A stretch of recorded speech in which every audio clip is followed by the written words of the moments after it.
In this video, we briefly look at the very first element of the tort of negligence, namely the duty of care. Let's just refresh our memory. What do we mean by negligence? Now, negligence, in the legal sense, refers to a tort, which we commonly know as the tort that is all about personal injury, but it also can be about damage to your property caused by somebody else's careless behavior. So the word negligence can have a variety of meanings. The dictionary meaning of negligence, of course, is to be reckless or careless, whereas in law, negligence can mean the tort itself, so the tort of negligence, or it could also mean a fault element. Fault in civil law, in tort law, could mean either intention or negligence or malice. So remember that we're either talking about the tort of negligence, or alternatively, we could be referring to one of the kinds of fault required in tort. Coming back to the tort of negligence. So negligence as a tort is there to protect against personal injury caused by somebody else's negligent behavior, or damage to your property caused by somebody else's negligent behavior. And in very limited instances, it could also refer to economic loss that the claimant has suffered because of the negligence of somebody else. We will look at that when we look at the element of damage, causation of damage, in another video. The modern form of the tort of negligence originated in the most famous English case, I would say, of all time, the case of Donahue versus Stevenson from 1932. Donahue versus Stevenson is the famous snail in a ginger beer bottle case. What happened was that Mrs. Donahue went out with her friend, and her friend bought them drinks, and one of these was a bottle of ginger beer or ginger ale, and this bottle happened to be opaque. So in other words, not transparent, so you couldn't see what was inside of the bottle. And Mrs. Donahue drank some of this ginger ale. It was poured out over ice cream to make what we call a float. So she drank some of this, and then when they poured out some more, out came a decomposed snail. So Mrs. Donahue then was very ill. She suffered gastroenteritis, and she sued for her injury because she'd suffered a personal injury. She sued the manufacturer of this ginger ale, Mr. Stevenson. You can see that this is on the slide. This is what the bottle actually looked like. And this is also why this case is also known as the Paisley Snail case. Be that as it may, as it then stood, she couldn't, as the law stood at that time, she didn't really have a case. She couldn't sue based on contract because she hadn't bought the bottle of ginger ale for herself. Her friend had bought the bottle, so the contract of sale was only between the friend and Stevenson, not between Mrs. Donahue herself and Stevenson. So she couldn't claim in contract, and as the law stood at that time, she could also not claim in negligence. But then this matter went up to the highest court in the country, and they decided that, well, yeah, we should really recognize that, yeah, there is an injustice. There was an injury caused by somebody else's negligent behavior, and there should be an action. So from this date onwards, we've really got the modern tort of negligence. The first thing that happened in this case was that the law lords, especially Lord Atkin, formulated a test from which we can ascertain whether or not somebody should be held liable for any injuries that they cause or any damage that they cause because of their own negligent behavior. The test for that is whether or not they could foresee that if they weren't careful, somebody might get hurt. A very famous dictum, in other words, part of the judgment, comes from Lord Atkin, and he formulated what we call the neighbor test, or the reasonable foreseeability principle. I'll just read that to you. The rule that you are to love your neighbor becomes in law, you must not injure your neighbor. Who then in law is my neighbor? Persons who are so closely and directly affected by my act that I ought reasonably to have them in contemplation as being so affected when I am directing my mind to the acts and omissions which are called in question. So it all started there. And after that, after Mrs. Donahue won her case and she got compensation for the injury that she suffered, the duty developed. But before we get to a further discussion of the duty of care, let's just look at the elements of negligence. So in other words, if you are a claimant, you suffered some damage or injury and you want to sue in negligence, you have to prove three things. Firstly, you have to prove that the defendant owed you a duty of care. So a duty of care owed by the defendant to the claimant. Secondly, you'll have to then prove that the defendant breached this duty of care. And thirdly, that this breach of the duty of care caused your damage. This is referred to as causation, which means that the breach of duty caused the damage. And this is broken down into two further legs: factual causation and legal causation. The first, factual causation, means that you have to prove that as a matter of fact, the breach caused the damage. The second one is very analogous to what we just saw from Donahue versus Stevenson, namely that even though the negligence or the breach caused your damage, you still need to prove that this damage was foreseeable. It wasn't too far removed from the actual action that caused it. Now, the reason why we have this added requirement of foreseeability is because the courts do not want people to be able to sue for damages that are very far removed from the first causative event. If they did that, the floodgates would be opened and our courts would be flooded by all the cases that they have to hear. This is called the floodgates argument, and we will look, or the floodgates principle. We have to draw the line somewhere. Not every single injury or damage that people suffer should be actionable. If it was, then our courts wouldn't be able to cope. They would be flooded. We will get back to that when we look at causation. I have a lecture up dealing specifically with causation, and we'll revisit this principle when we look at causation. Now, after Donahue versus Stevenson in 1932, there were a number of cases throughout the years in which there were certain scenarios, and the court then had to decide, well, is this a neighbor principle scenario? Is this a scenario where we could expect somebody to have their neighbor in contemplation as they went about their ordinary daily life?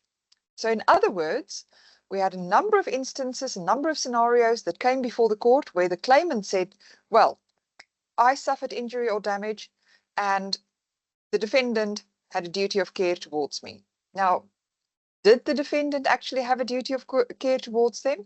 Well, these cases told us, yeah, under these circumstances, we recognize a duty of care. So starting with Donahue itself, what did we have there? We had a manufacturer, Mr. Stevenson, and we had a consumer, Mrs. Donahue. And out of this case, we can see that the court recognizes that manufacturers owe a duty of care towards consumers. In the case of Borhill versus Young, 1943 case, we've got the court recognizing that one road user owes a duty of care towards other road users. In the case of Wilsons and Clyde Cole versus English, we had the court recognizing that employers owe a duty of care towards their employees, and so on. I've got a list of cases illustrating the point. In Hazeldine versus Dorr, the court recognized that a repairer of a lift or other repair persons owe a duty of care towards the ultimate user of the thing that they're repairing. A prison authority owes a duty of care towards a prisoner. In the case of Bouchard versus the Home Office, The prison authority knew that a prisoner was suicidal, so the court held that they should have kept an eye on this person. They had a duty of care to make sure that he remained safe, that he didn't actually commit suicide, which is what happened. But there are also statutes from which sometimes we can see that Parliament wants us, or Parliament wants the courts to know that there is a recognized duty of care. So from the Defective Premises Act, for example, we know that builders, vendors, and landlords owe certain duties of care. So what's the point of this? What I want you to know is that after Donoghue, on a case-by-case basis, so casuistically means on a case-by-case basis, the courts have had the opportunity to decide, do we have a duty of care under these, when we have these kinds of claimants and defendants, manufacturers, consumers, etc. Now, this makes our job as lawyers much easier nowadays, because from 1932 to where we find ourselves today, it's almost 100 years. And in that span of time, we've had a lot of cases in which certain categories have been recognized by the courts as, yes, here we've got a duty of care. So what does this mean? For me as a solicitor, it means that when a client walks in and they tell me about the injury that they've suffered, if I know that this fits into a category that has already been recognized by the courts, it means that my job with regards to proving that there was a duty of care has already been done. All that I need to do is I need to bring this precedent to the court, and I will say to the court, my client, the claimant, is a consumer, and we already know that a manufacturer owes a duty of care towards a consumer. So in our case, we've got manufacturer who made a product that caused injury to my client. So we already have a recognized duty of care category. But what if we do not have a case as a precedent, or we don't have a statute in which it's very clearly set out that there is a duty of care? So in other words, what if we've got an entirely new scenario? It's not been before the courts yet. In that instance, we have to convince the court to recognize a new duty of care situation. How do we go about doing that? Well, we've got a case, the case of Caparo Industries versus Dickman, which was decided in 1990, in which the court set out the test that we should use.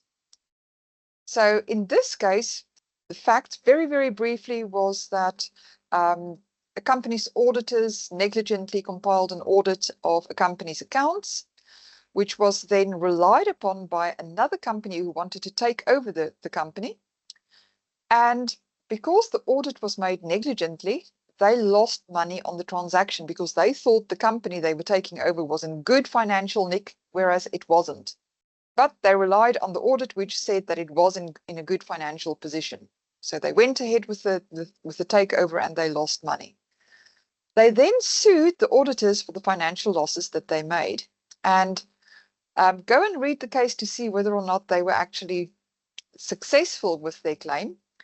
What I want you to think about now is what the court said about whether or not there was a duty of care.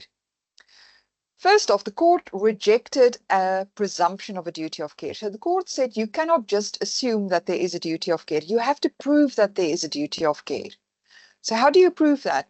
First off, if you can find a precedent, a case in which it was already proven, then you can bring that precedent to the case. But if it is a novel situation like they had here, then you have to convince the court, and you do that by answering 3 questions.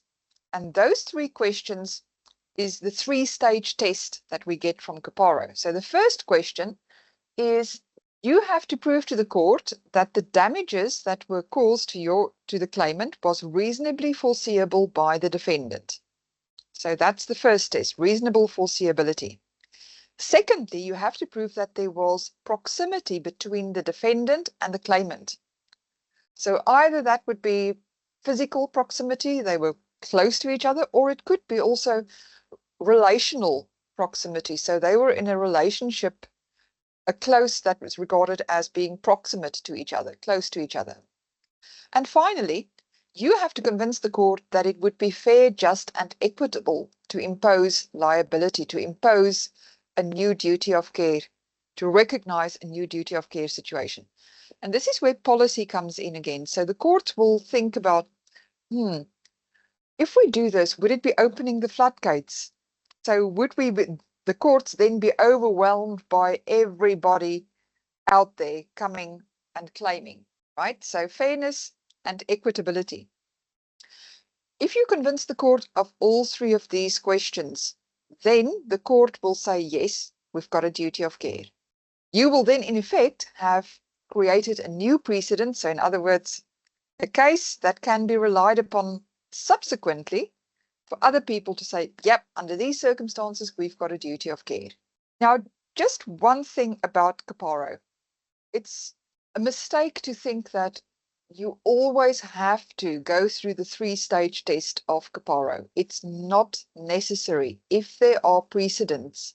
So if there's already been a case that is very similar to your case, let's say a case about one manufacturer, or a manufacturer and a consumer, or one road user and another road user. You don't have to reinvent the wheel by going through the three-stage test of caparo. You can just rely on the precedent if there's already a duty of care precedent. And this was confirmed in the case of Robinson versus the Chief Constable of the West Yorkshire Police. This went all the way up to the Supreme Court. Just with regards to the facts of the case, two police officers were busy in a sting. They were after a drug dealer and they rushed in to try and apprehend this drug dealer, suspected drug dealer, and in so doing, they knocked over Mrs. Robinson, an elderly lady. So they fell on her and she suffered injuries, and she then sued the police in negligence. And she was successful. But we will look at the case and what happened there in a lot of detail outside of this lecture. What I want you to know about this case is that the court very categorically said that you don't need to go through caparo in each and every negligence case. You only use caparo if there isn't a precedent, and the precedent itself doesn't need to be 100% the same situation as your situation, as long as it is analogous. So in other words, as long as the broad categories are the same. So let's say, for example, a manufacturer and a consumer, one road user and another road user, an employer, employee, etc. Then you use the precedent. You don't need to use caparo. It's only in novel and new situations that you have to use the caparo test.